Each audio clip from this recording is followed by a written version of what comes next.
Welcome everyone to the Triple CB presentation. One of our esteemed guests from Triple CP Community Center for Community College Partnerships is here to kind of have a presentation with you all, since we feel like this is a very important component that you should be very well aware of for the upcoming academic year. So I'm going to let Santiago take it away. Hi, everyone. Good to see all of you here. And first of all, welcome. So we're going to talk a little bit about the center that I work with. I'm the assistant director at the Center for Community College Partnerships. I've been with the center since 2002. I've been working with transfer students since 1994, which is probably longer than some of you have been alive, and that's totally okay. I went to school here at UCLA back in the 1900s, last century, before the internet. So, you know, if this pandemic would have happened back then, I don't know what we would have done, because we didn't have the internet at that point.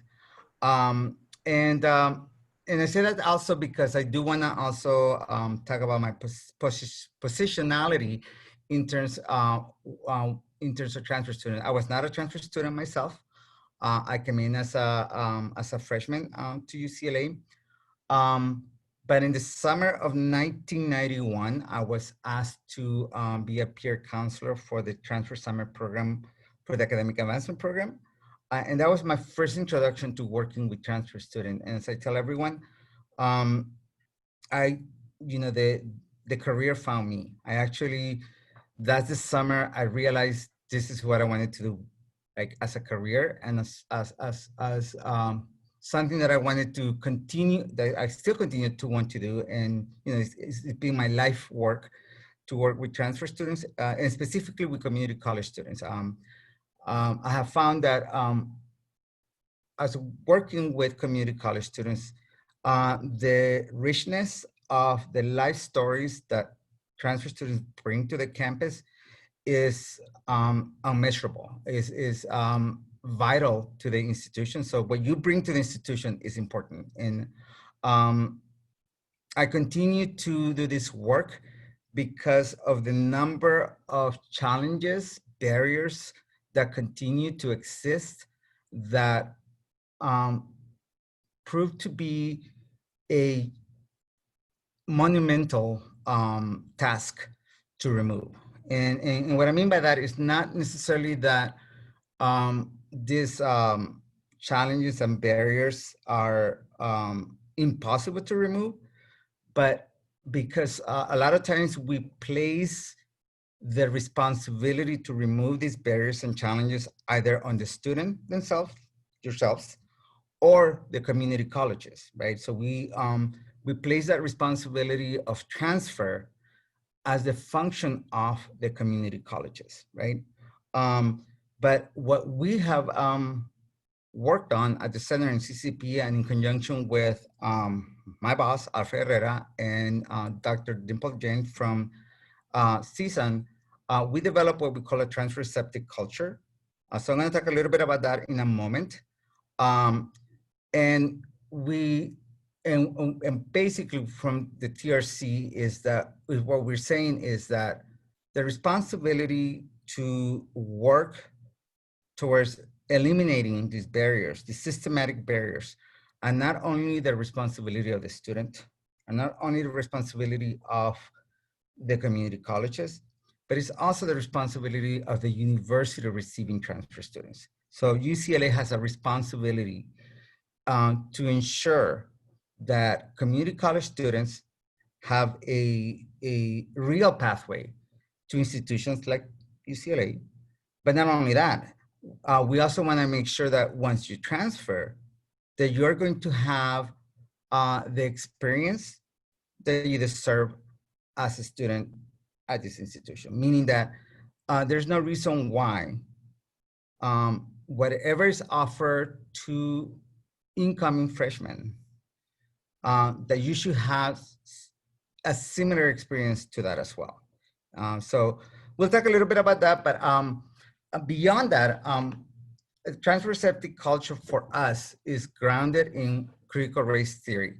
So just really briefly, I want to kind of just get a sense, first of all, of who's here. And secondly, if you have heard of critical race theory, if you can yeah, also mention that in the chat. So if you don't mind just sharing with me your what community college you're transferring from, or what institution you may be transferring from, if not a community college, and also yes or no if you have heard about critical race theory. So let's start with that part. So I'll give you a few minutes while I get the rest of this Zoom thing going. Okay.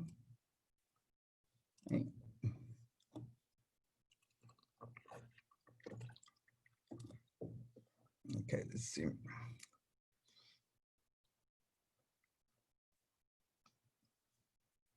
All right. KSMC. Okay, Long Beach City, Sac City. Anyone else from any other community colleges that we have at this point?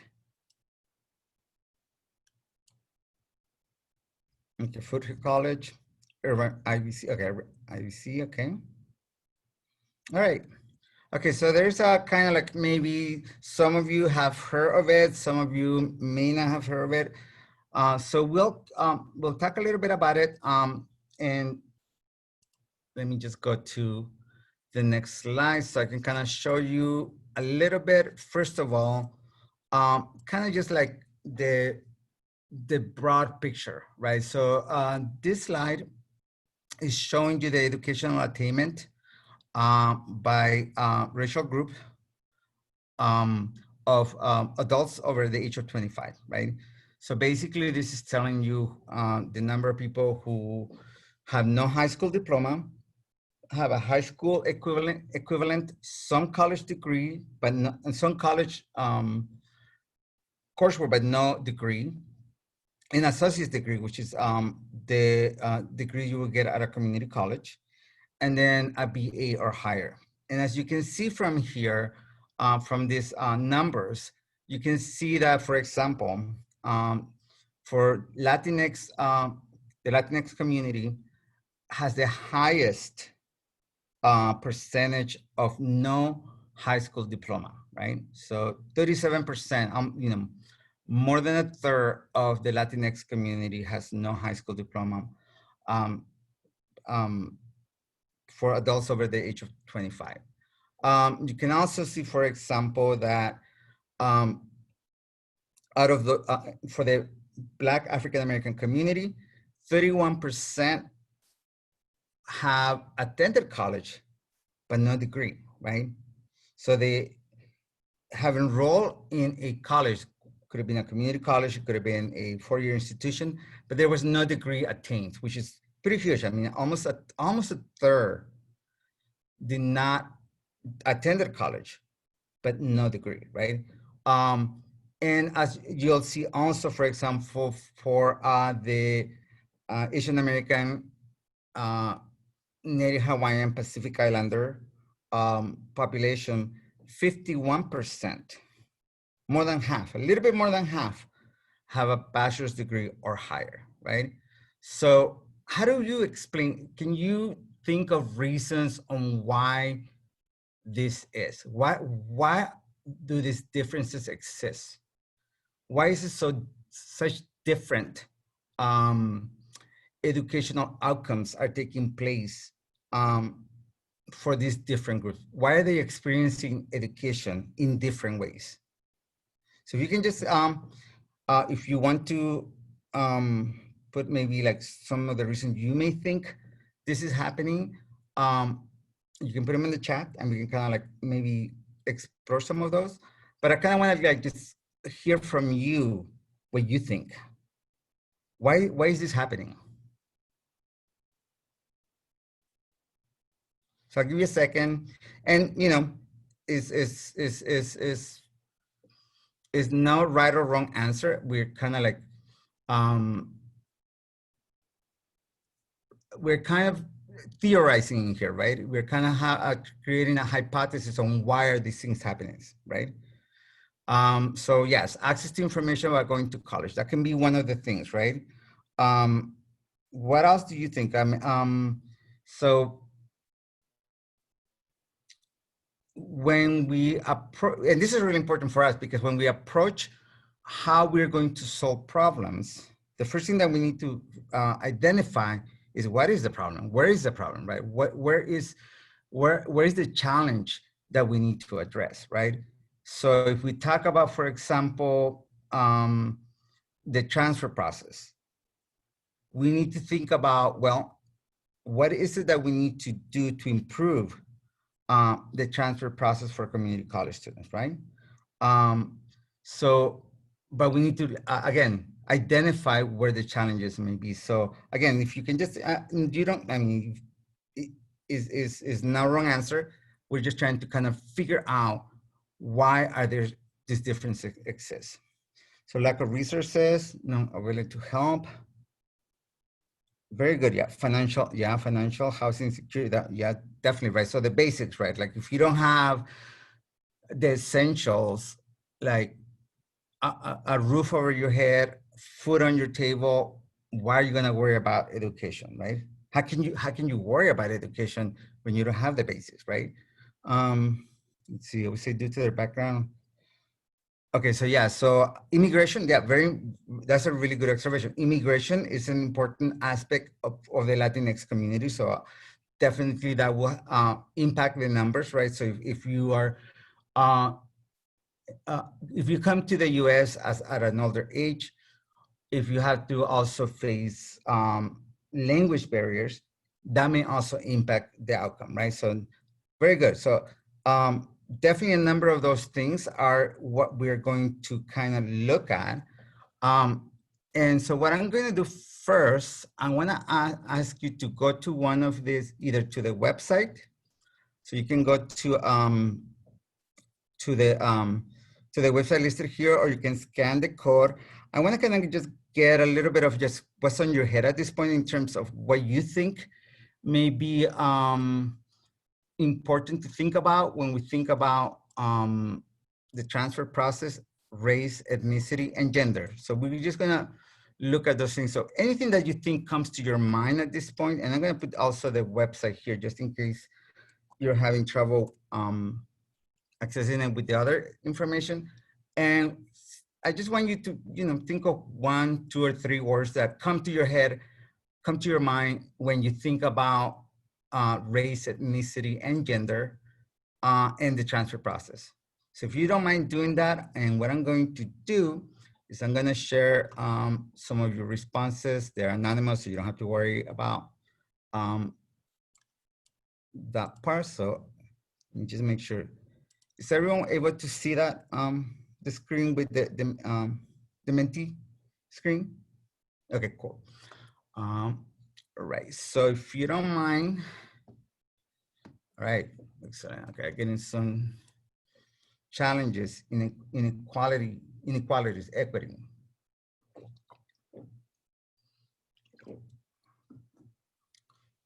All right, societal prejudice, okay. Disparity of resources, confusing, okay, overwhelming. Yeah, definitely. All right, so I'm gonna wait a few seconds more and then we'll address some of these things because I think it's important to talk about this. And one of the things that I know I get accused of very often is that I talk about race all the time. It's like, why do you talk about race all the time? Why, why does everything have to be about race? I don't know why, but it is. So I do feel that in many ways,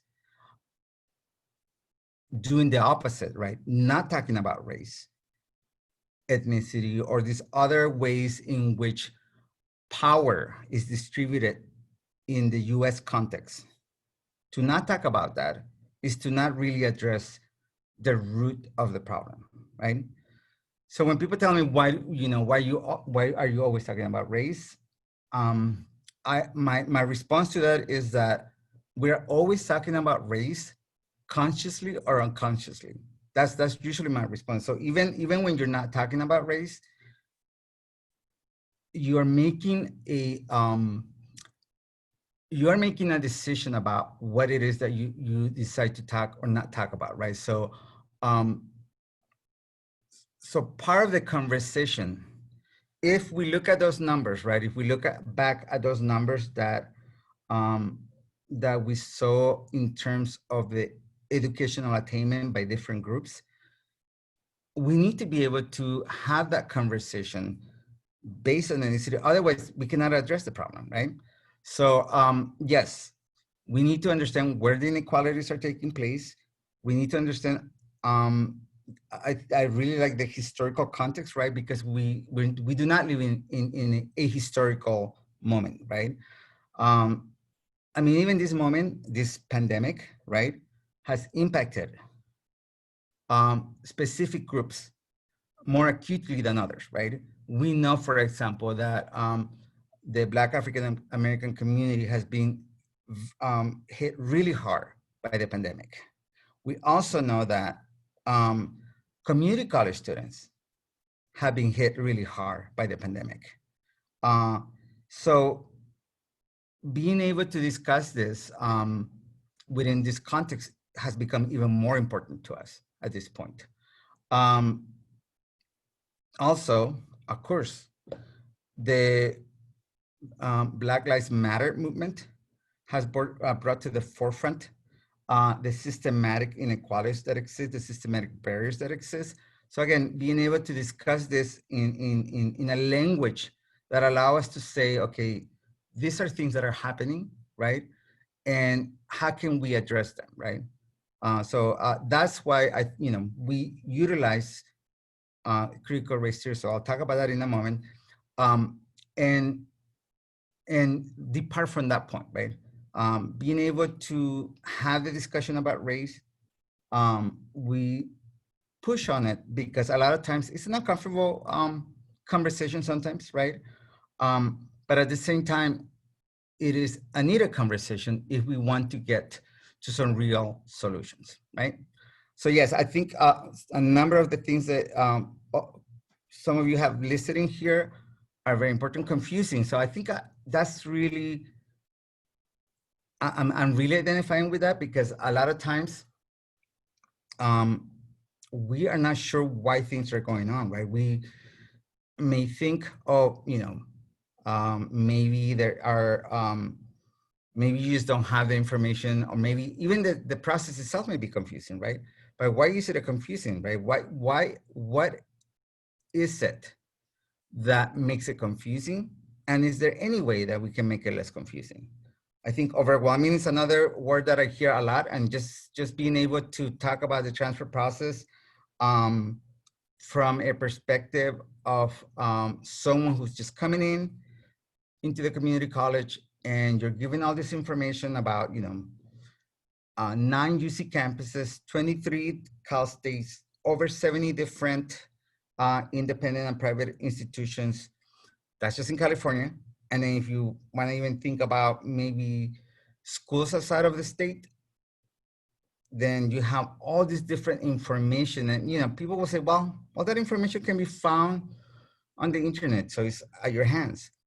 But sometimes it's not even about the information. So I know someone listed maybe lack of information, but something, and we've been told the information can be found somewhere, right? But if you're not even thinking of yourself as being part of that group of students who can potentially transfer to any of these institutions, you will not even look for that information, right? So it's even deeper than just the information. So the information is important. I don't want to say that's not important, but there's one step before that, because the information is there, but if you don't think that information applies to you, you're not even going to look for it, right? So let me go back to the slides and just kind of give you a little bit of background on the center. And again, I think for us is at the center, we're very aware on why we exist, right? We are a direct result of Proposition 209. So for those of you who may not know Proposition 209 in California eliminated affirmative action. And as a result of that, the University of California, in particular UCLA and Berkeley, so steep declines in its diversity, right? So the number of students both coming in as freshmen and as transfer decline um, by huge numbers, right? So the university invested in what they call outreach efforts. And out of that, those outreach efforts, that funding that was provided to address some of those numbers just falling, the money for the center is the initial money for the center, right? Prior to that, prior to this money being available, there was nothing that was specifically available to do outreach for transfer students. And I want to make that very poignantly clear because, you know, it's 2020 and, you know, people think, oh yeah, there's all these great programs at UCLA for transfer students. And there are. I mean, there's definitely, I would say at UCLA is one of the most transfer-friendly spaces, transfer-friendly universities you're gonna find. But this did not happen just by accident. It was intentional, right? It was intentional in the sense that there were people who said, we need to be able to have spaces that are going to focus specifically on transfer students and specifically in the communities that, again, are not transferring at the same level as other groups, right? So the center and the efforts to for transfer students are directly related to the racial attacks on affirmative action, right? So the center is born out of this moment, historical moment in California, where it was basically argued that race, ethnicity, and gender had no place in the discussion of access or of educational outcomes, right? And out of that, we created the program, the center that now exists. It was created in, actually the programs predate the center. So the programs began in 1999 with the first transfer specific program for community college students taking place in 1999. And then the center was created in 2001. Again, this is important because out of these efforts, a number of other things came afterwards, right? Including the transfer center, now including all of these. It's kind of like a domino effect, right? So we advocated for transfer students not to be second-class citizens in this institution, right? Not to be less than or offer anything less than the same experience, again, that any student will receive at UCLA. You are a full student and you should be receiving the same type of services that any student receives at this institution. So that's, again, prior to 1999, there were no specific programs except for the transfer summer program through the academic advancement program. There was nothing else that was specific targeting transfer students prior to that. Right. So I want to, so now, you know, that's over 20 years now. So I want to show you kind of where we're at now.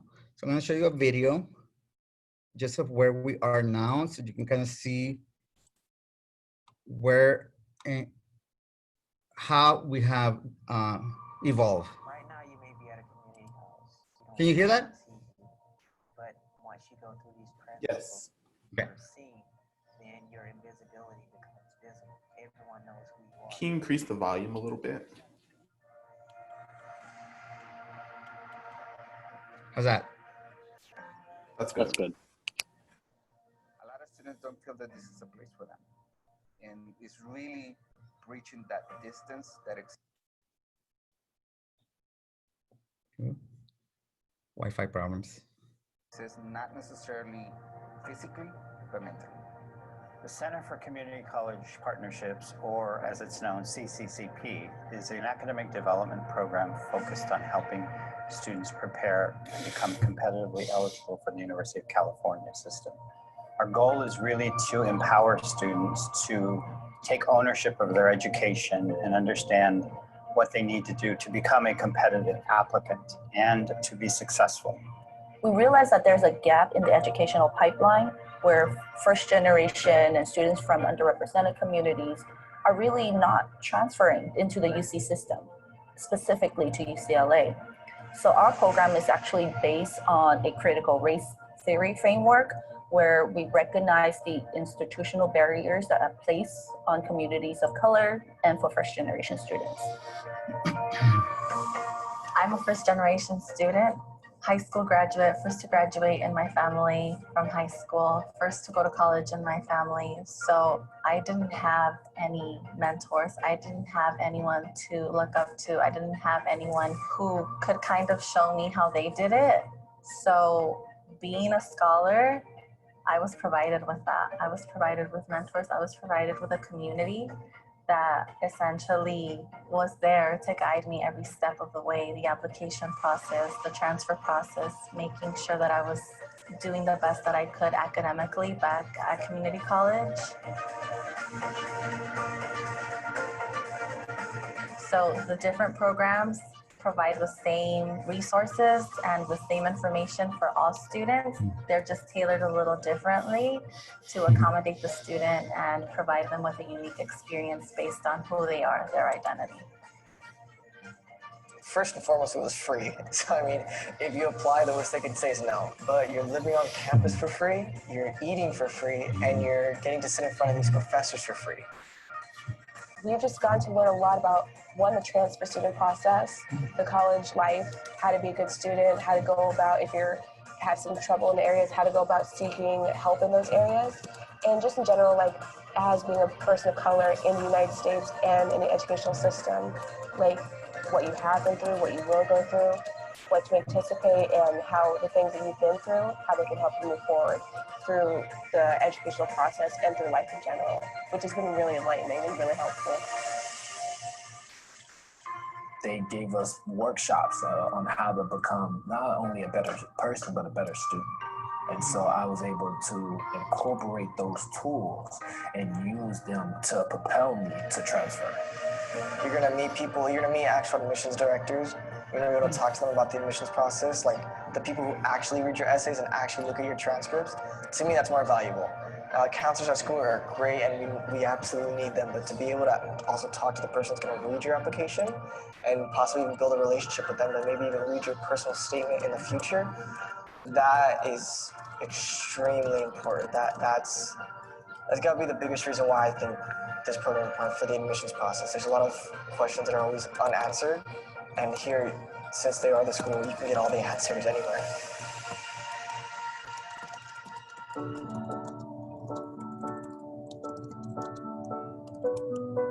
It's amazing that this program follows you through the process of transferring and giving you the tools afterwards to help you develop into an amazing college student. You're responsible to represent your community. Right here, you being here is your community being here as well. So going back and showing them that there's something more than just that bubble right there. And then coming here, coming to any institution and being educated is definitely gonna help our community strive. When you're in CCCP, understand that it's a scholarship. Go back home and be proud. Like, wow, this is my first scholarship. So I don't know how many other students have already gotten scholarships before, but just, understand that it's a scholarship. This is real, and really know that your dreams are not out of reach. And this program right here is going to give you that. As a first generation student, as a low income student, as a student who historically has not had access to a place like this, students feel intimidated. And it takes someone to say, come to the campus, experience the campus, feel what the campus is like. And it's really when they sit in a classroom that they start to feel like this fits me. This is a place that I can call home. No one has a harder struggle than the next person. We just have our own struggle, but anything's possible. And this program helps make the impossible possible. It makes it tangible. It pulls everything within reach. Let there be a willingness to learn. Let there be empowerment. Let there be transformation. Let there be justice. Let there be space for those our voices. Let there be color. Let there be optimism. Let there be hope. Let there be inspiring moments. Let there be love. Let the invisible be visible. Let there be power to the transfer student. UCLA is accessible. There's no one at the gate saying you can't come here. The only gates that exist oftentimes are the gates that we put in our own minds.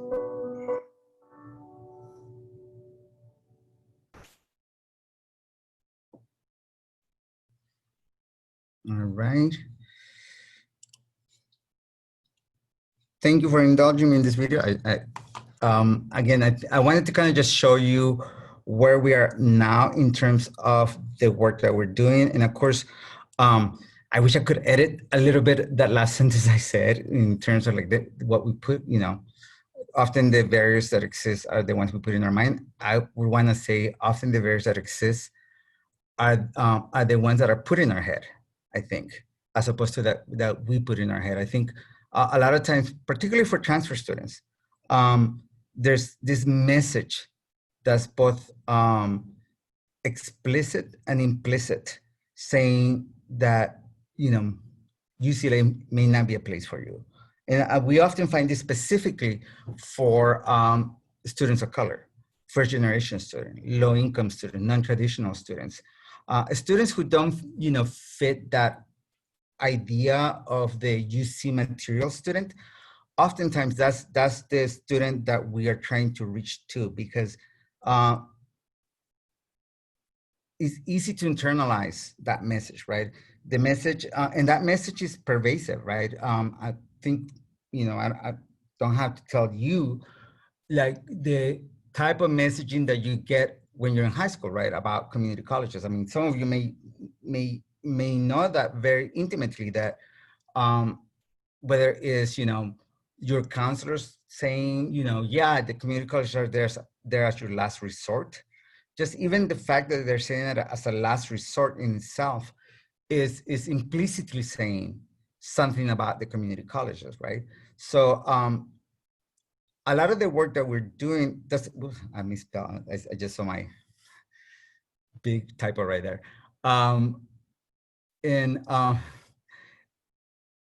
So the work that we do, of course, is going to be the information about how to transfer. That's important, right? We need to be able to share that information. That's what we call the transactional aspect of our work. But more importantly than that is what we call the transformational aspect, right? The transformational aspect has nothing to do with the information, you know, where you can find information, or, you know, what courses you need to take. That type of work is not done by me. It's actually done by the peer mentors that we hire. It's people who have done the transfer process themselves, who are here now at UCLA, who understand from the lived experiences that they have had how challenging it can be just to even think about considering a place like UCLA, right? So, and that work doesn't happen just by accident. It has to be intentional, meaning that we train our peer mentors to talk about their experiences at the community college, at the university, in a real way. I'm employed by the university, right? And I'm, much older. I don't have the transfer experience, so I can talk about transfer in a certain way just because of my expertise.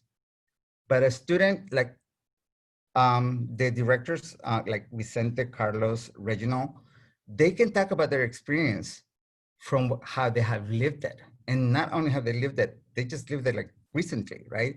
So they know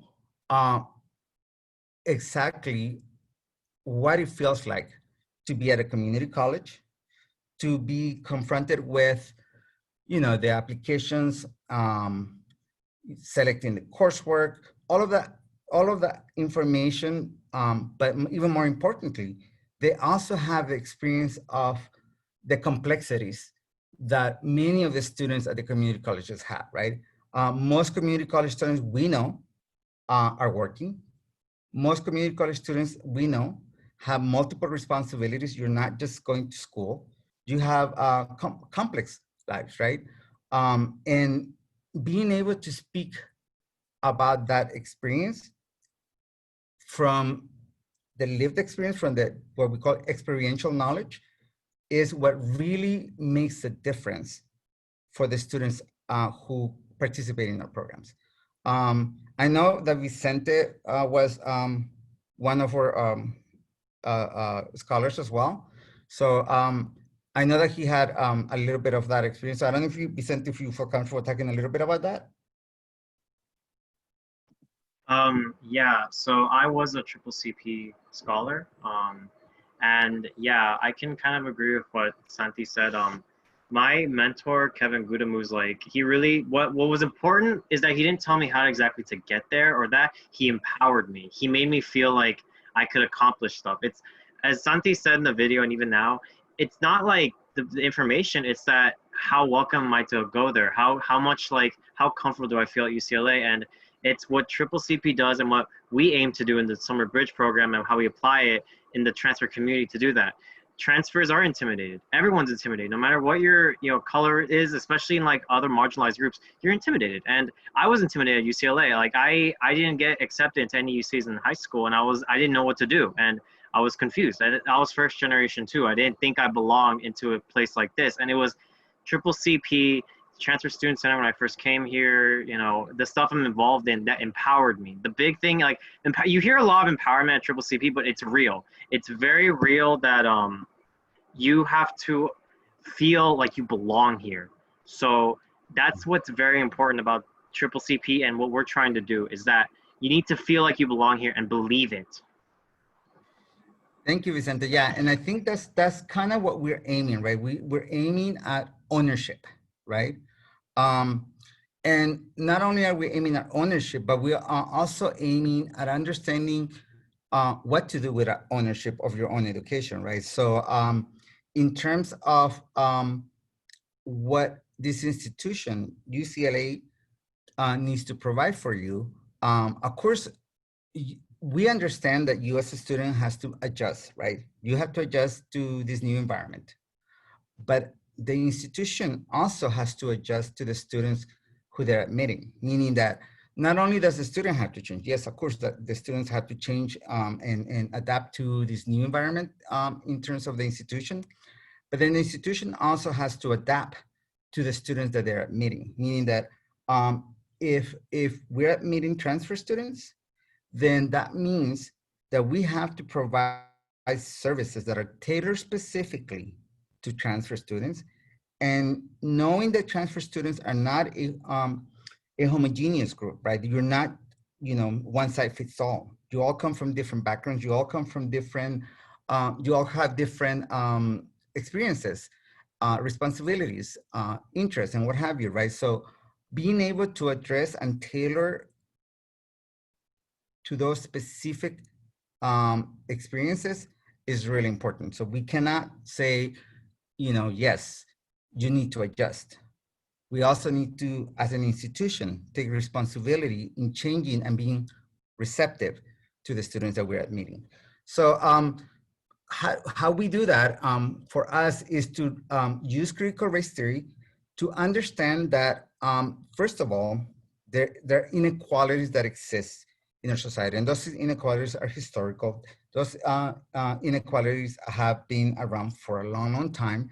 And even though there are laws now that may have been passed that, for example, ban segregation, right?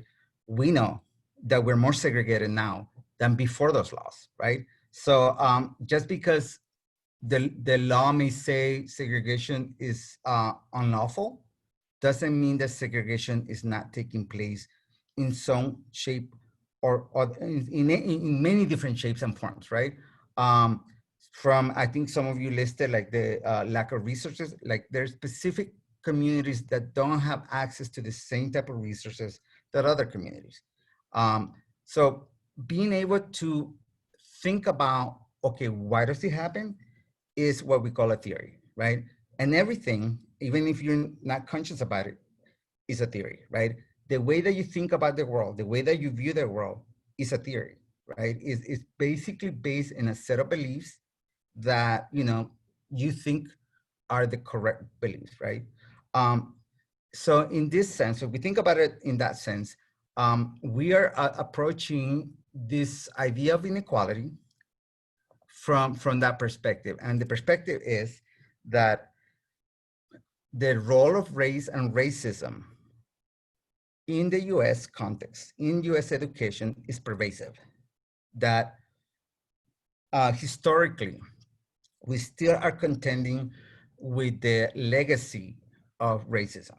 And obviously in this moment of George Floyd and of the very obvious ways in which racism continues to be pervasive in the US.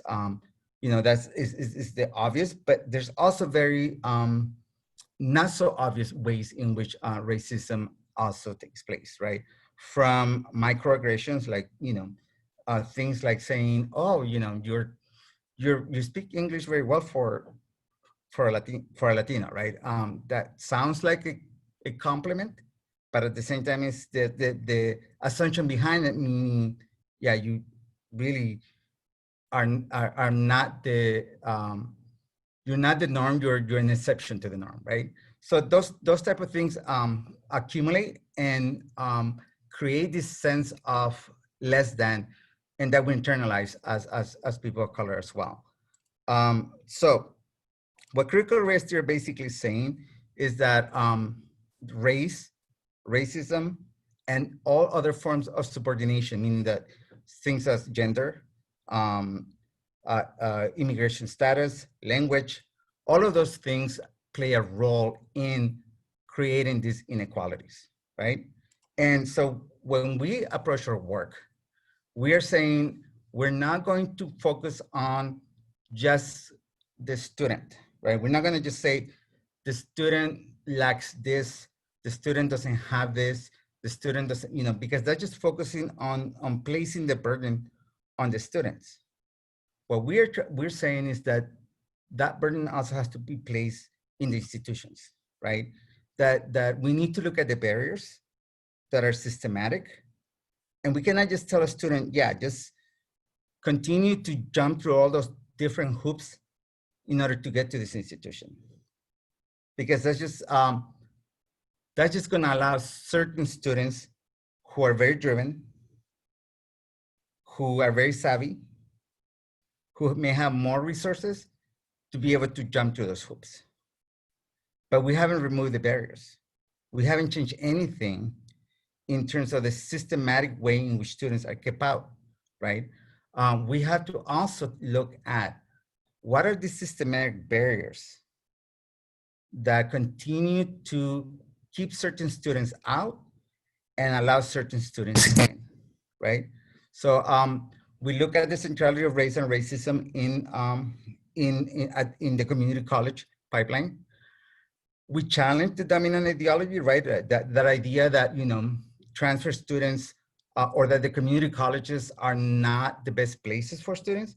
We challenge that, right? We actually say to students, no, you're going to not be successful despite being a community college transfer student, but because you are a community college student, that's where you're going to be successful. It's really changing that narrative of like why you are going to be successful. And that the fact that you have that experience as a community college student is an asset, not something to be stigmatized by, right? I often hear, for example, some of my colleagues say, oh, transfer to Berkeley. And, when you get your degree from Berkeley, no one's gonna know that you went to a community college. Your diploma is not gonna say that you went to a community college. And, that sounds great in some ways, but the hidden message behind that is that you should be embarrassed because you went to community college, right? That your diploma is not gonna say that you went to community college. And for us, it's like, no, you should be proud that you went to a community college because you have a certain perspective and experience that other people don't have. And that is going to add to the vitality of this institution. Your experience is important, not only to you as a student, but also to the other students who are in this institution.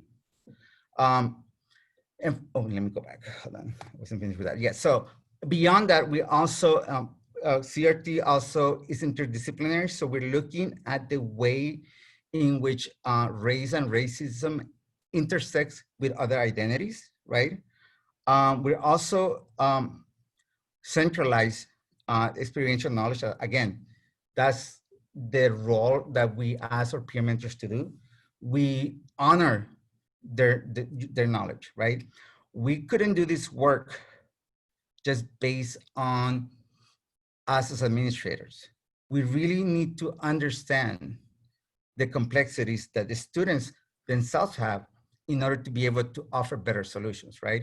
So for us, I know at the center, definitely placing the lives of our students and the experiences of our students is the most important thing that we can do. And then lastly, of course, is the community social justice. Again, not just changing that one student, not just changing the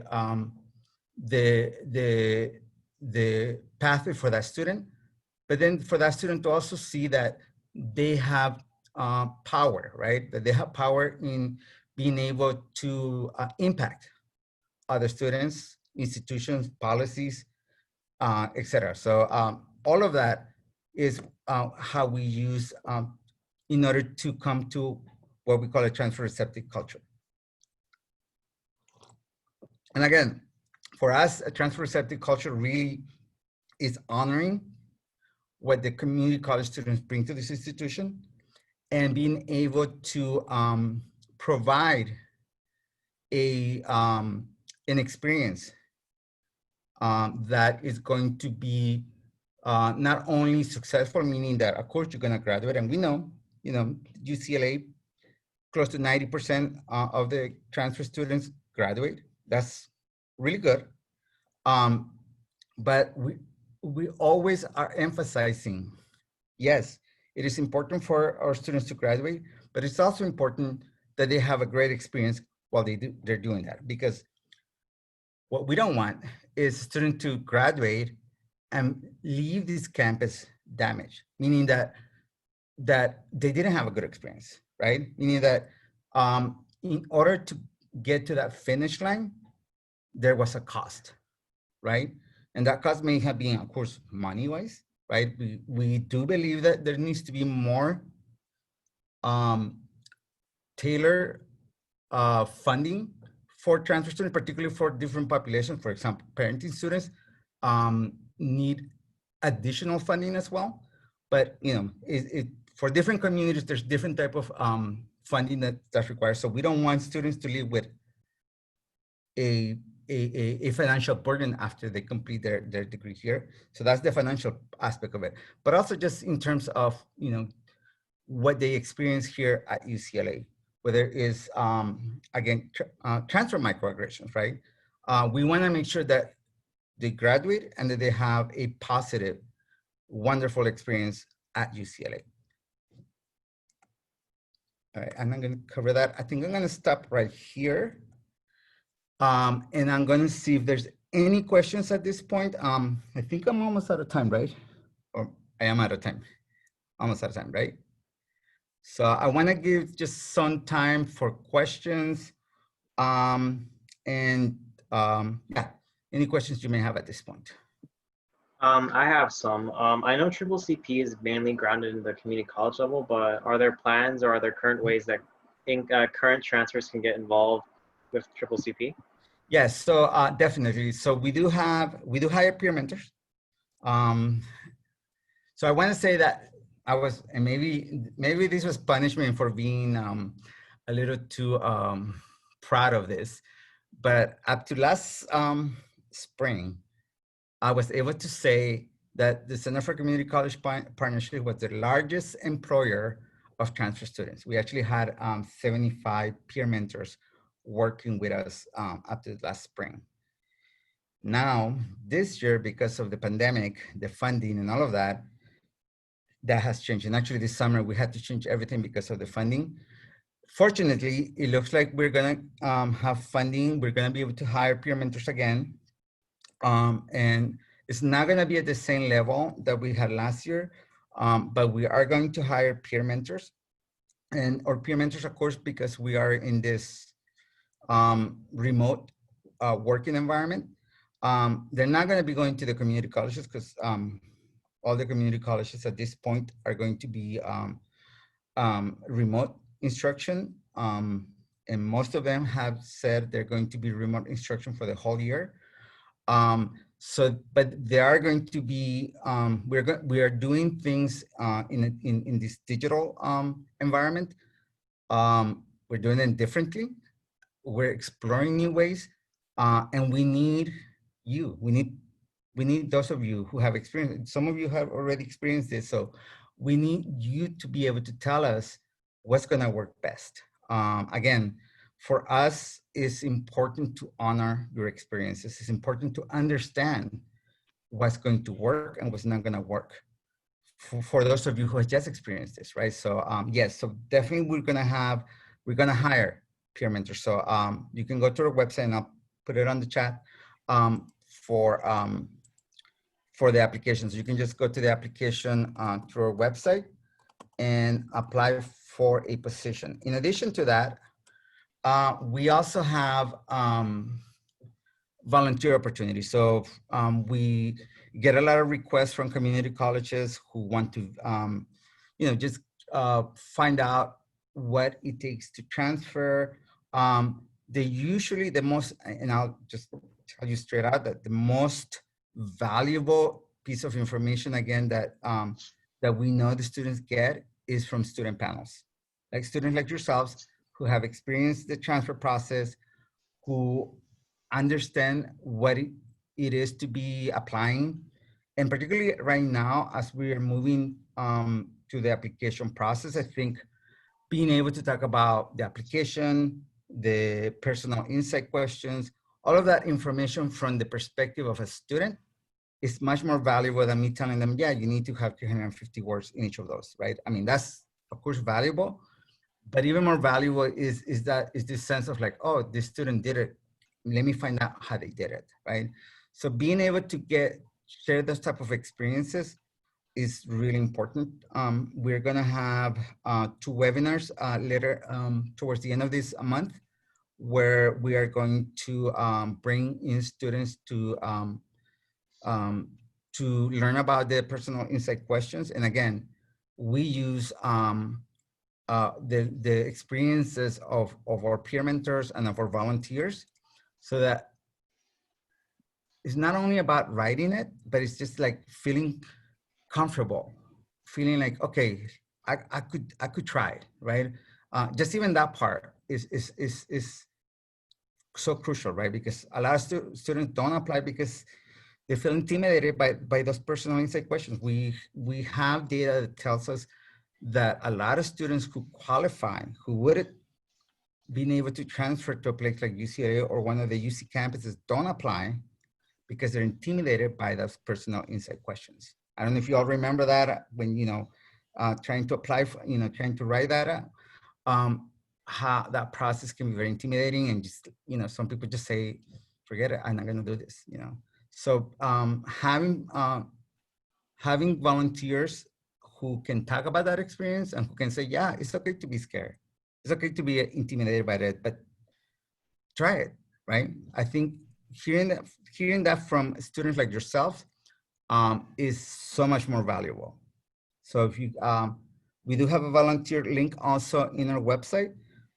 So if you, whether you want to get paid or if you don't, you know, if you don't want to take it not too, you want to take it a little easier your first quarter here, you can also volunteer and we'll just train you very briefly on what you will need to do.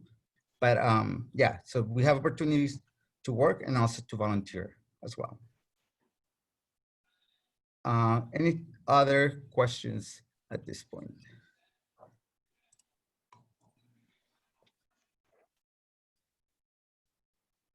Let's see.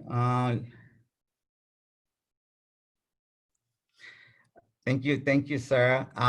And thank you all for inviting me. I mean, I think this is, I'm just happy to be in this, to be able to still be able to do this type of work under this environment.